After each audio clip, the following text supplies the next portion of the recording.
भूत हमारी दुनिया का हिस्सा है और इसी वजह से वह हमसे संपर्क करने के लिए तरह तरह के माध्यम चुनते रहते हैं।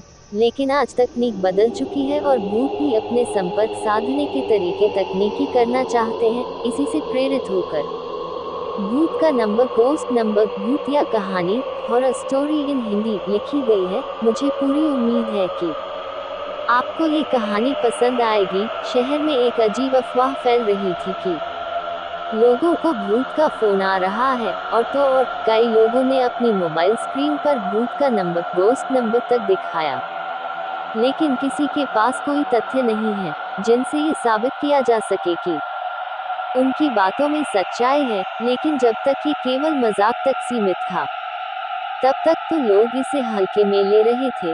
लेकिन एक घटना से सबके कान खड़े हो गए। एक दिन एक व्यक्ति मोबाइल में बात करते हुए अपने बिल्डिंग की छत से कूद जाता है और नीचे गिरते ही उसकी मौत हो जाती है। शहर में एक व्यक्ति की आत्महत्या आम बात है, लेकिन फोन में बात करते हुए कूदना, इसका मतलब वह किसी न किसी से तो अपने मरने की वजह बता रहा था। इसलिए पुलिस तहकीकात आगे बढ़ाती है और उस व्यक्ति के मोबाइल की आखिरी कॉल रिकॉर्डिंग मंगवाई जाती है। लेकिन ताज्जुब की बात तो ये थी कि उस समय उसके फोन में किसी का कॉल नहीं आया था। पुलिस की चिंताएं और बढ़ जाती हैं, क्योंकि लोगों की भीड़ ने उस व्यक्ति को फोन में बात करते हुए देखा था। तो क्या ये व्यक्ति फोन में बात करने का नाटक कर रहा था? गुत्थी उलझती जा रही थी कि एक और हादसे से शहर में दहशत के बादल मंडराने लगते हैं। भूत का number, image by Alana Jordan from Pixabay. एक और व्यक्ति रेलवे स्टेशन पर फोन में बात करते करते ही आ रही ट्रेन के आगे कूदकर अपनी जान दे देता है, और जब उसके मोबाइल की जांच की जाती है तो उसमें भी यही पता चलता है कि उसके फोन में किसी का कॉल नहीं आया था। न्यूज़ के माध्यम से खबरों से ज्यादा अफवाहें फैल रही थी। हर कोई भूत का नंबर, गोस्ट नंबर जानना चाहता था। डर की वजह से लोगों ने फोन में अननोन नंबर उठाने बंद कर दिए थे। मामला पुलिस की पहुंच से ऊपर था, इसलिए भूत विशेषज्ञ को बुलवाया जाता है। उन्हें मामले की जानकारी पहले से ही थी, इसलिए बिना देरी किए मारे गए व्यक्तियों के मोबाइल की नेटवर्क रिपोर्ट मंगवाते हैं, जिसकी फ्रीक्वेंसी से उन्हें पता चलता है कि उनके फोन में भले ही किसी का कॉल नहीं आया, लेकिन फोन से किसी का नेटवर्क कनेक्ट जरूर हुआ है। मामला डिजिटल टेक्नोलॉजी का था, इसलिए इन्वेस्टिगेशन में डेटा साइंटिस्ट्स को भी शामिल किया जाता है। इन्वेस्टिगेशन चल ही रही होती है कि अचानक शहर में 3 लोग और अलग अलग तरीकों से आत्महत्या कर लेते हैं। इससे शहर में दहशत का माहौल बनता जा रहा था। डेटा साइंटिस्ट्स को एक सुराग मिलता है।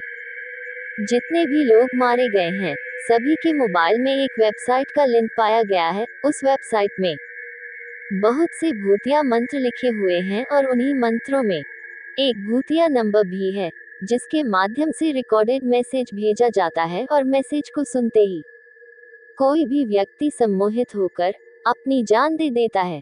लेकिन वेबसाइट ही हत्या की जिम्मेदार है, ये कहना संभव नहीं था, क्योंकि केवल किसी आर्टिकल को पढ़ने से कोई कैसे मर सकता था। इसी बीच विशेषज्ञ आर्टिकल को गहराई से जांच करते हैं, तो पता चलता है कि वह कोई साधारण मंत्र नहीं, बल्कि वशीकरण मंत्र लिखे गए हैं, जिनके माध्यम से लोगों को पहले तो सम्मोहित किया जाता है, फिर उनके मोबाइल में एक रिकॉर्डेड मैसेज के जरिए उन्हें आत्महत्या करने के लिए निर्देश भेज दिए जाते हैं।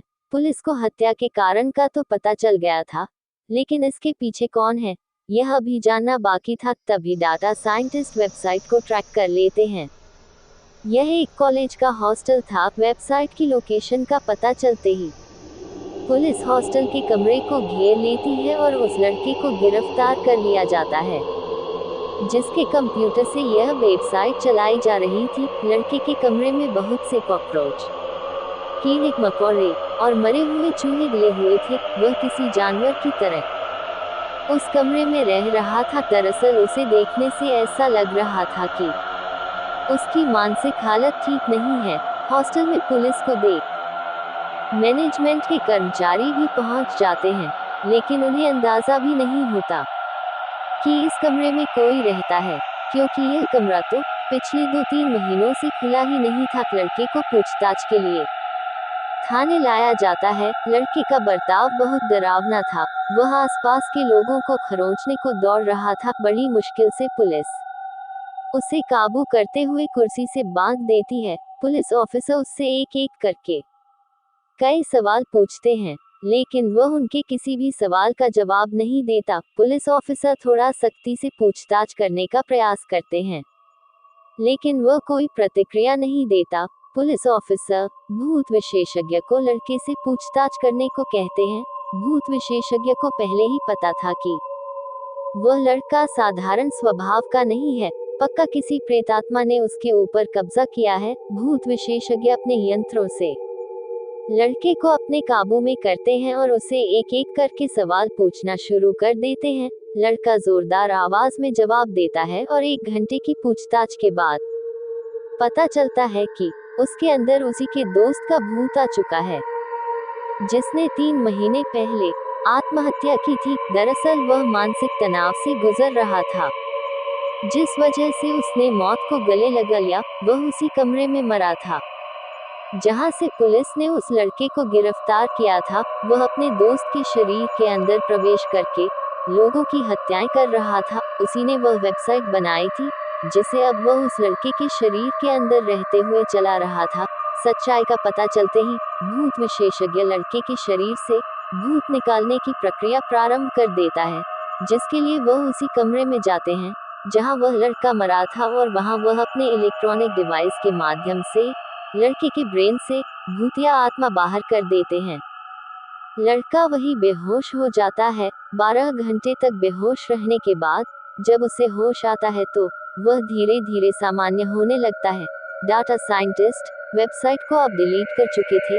लड़के को निर्दोष पाया जाता है, उसे मानसिक बीमार घोषित किया जाता है और उसे इलाज के लिए अस्पताल में भर्ती कराया जाता है। पुलिस जुर्म के नए अध्याय को समझ चुकी थी। कभी कभी तकनीक भी इतना भयानक रूप ले सकती है, जिसके लिए हमने कभी सोचा भी नहीं था, और हत्याओं का सिलसिला रुकते ही कहानी भी खत्म हो जाती है।